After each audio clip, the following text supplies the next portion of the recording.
8 dicembre, buona festa dell'Immacolata. È l'occasione giusta per dedicare più tempo a un esercizio che fa tanto bene alla ricostruzione delle nostre ossa, perché produce tanti ossoblasti. Hai già capito qual è?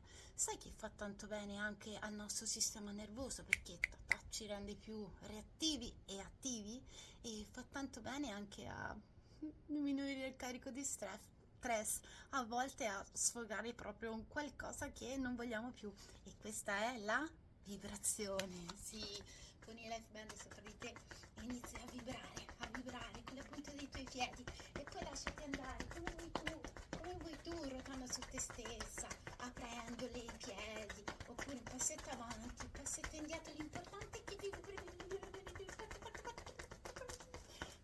dimenticavo, si sente dal mio fiatone.